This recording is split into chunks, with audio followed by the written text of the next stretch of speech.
was kind of a difference in your personal game tonight? You kind of got back in stride a little bit offensively, and what kind of made that difference from Starkville to here tonight? Just a refocus and re-centering on what matters. You know, I hadn't really been playing with the same joy and the same belief. You know, and that's one thing that nobody shouldn't have in themselves. So honestly, today I just try to worry about the right things, worry about picking up others, worrying about uh, defense, worry about the things that really matter in the game, worry about winning the game, and then when you do that, you kind of forget about the pressures of offense and pressures of anything that you might be worrying about. So that was just one thing and one step in life I just had to grow through, and I'm happy that I was able to recenter my focus and worry about the right things. And my teammates really been helping me with that all week. Uh, this guy to my right been on me, not in a good way, picking me up, encouraging me, and everybody still believes in me. So that's a good thing when you have teammates that still believe in you, even when you've had a couple tough games, and they still picking you up when you're down. Got to credit Jalen Pugh for sure, just because he's been in the gym with me late at night and just working through some of the things with me, and just happy. But my family been talking to me a lot, so that's just one thing, just focusing on the right things. And I'm happy I was able to help my team tonight, especially with Alex going down at the end, just being able to step up and get the win. To that point, Jalen, it's obvious this team is not just a cliche that you guys are connected on and off the floor. So when you have a guy that means so much to this team like Alex goes down, how do you deal with that, mentally affecting you? And then how do you show leadership to your team when something like that happens, with your body language and your play? It almost seemed like you guys picked it up a little bit there. There was a little bit of a lull, and then you guys kind of picked it up because you knew you kind of had to. Yeah, well, Alex is a freaking warrior, mentally, physically. I mean, you can look at him and tell. You can tell from his body language, his emotions, what he says. He's a freaking warrior. So if he gets hurt, it's something pretty serious.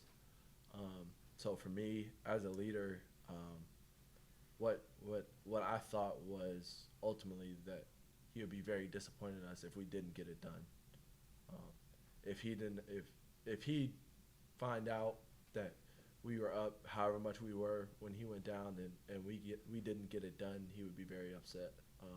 And I'm really glad we did, because he became the winningest player in Furman basketball history tonight. Yep. Yeah, winningest player in Furman basketball history tonight. So, you know, obviously getting it done for him, the big deal for us. We love that guy. Um, Probably be texting him 8:30 in the morning tomorrow, asking him how he is. But yeah, we love each other like family. It's like when a family member's in the hospital. So. Jalen, for those of us that don't know about Tyrese Huey outside tonight, tell us about Tyrese Huey. Talk about his impact tonight. When he came in the game, first couple easy shots, a dunk, and y'all kind of took off after that. Man, Reese is, for lack of a better term, he's a junkyard dog. Just one of the freaking hardest rocking dudes I've ever played with. Not scared of anybody, not scared of anything. Strong as an ox. And right now he's at a point where he doesn't understand all of our concepts and stuff, but he's worked his tail off to get there, and he's fearless. And you're struggling to rebound. Coach Ritchie tells us, I'm thinking about playing Reese to rebound him, and us on LC, we're like, do it. So the past week we've thought about it, behind closed doors, and then Reese has performed. He's been a top 3 rebounder for us the past week and come out. So this doesn't really surprise any of us. It might surprise you guys. You guys thinking, why'd you have this guy in a red shirt? But he's just the way he's playing right now. The toughness that he brings, the grittiness that he brings to our team is something that could be the difference maker when conference play gets here. What's it? First of all, I thought at Mississippi State, you played really well defensively, and that was when you struggle offensively. I think where you get back mentally is defensively. Could you talk about that and just as a player, do you change your focus and like, all right, things aren't going well on the offensive end, I'm just going to lock down and play defense? Yeah, the one thing about basketball that really transfers to life is that you got to be able to control what you can control. And sometimes offense, you can't really control that. If you have a tough matchup guarding you, if you're not making shots, but you can always control your effort and your attitude. And that's one thing that Coach Ritchie preaches every day.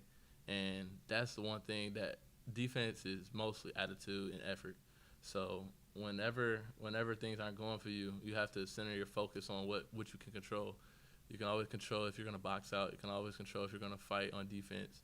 So that's one thing that is non-negotiable as well, and especially in this program. But if you want to be a big-time player, you have to be able to guard. You know, it's not going to be every night where even people in the NBA can make all the shots they usually take. But they're in there for a reason, and they know that it's two ends of the floor, and you can affect the game in other ways of scoring.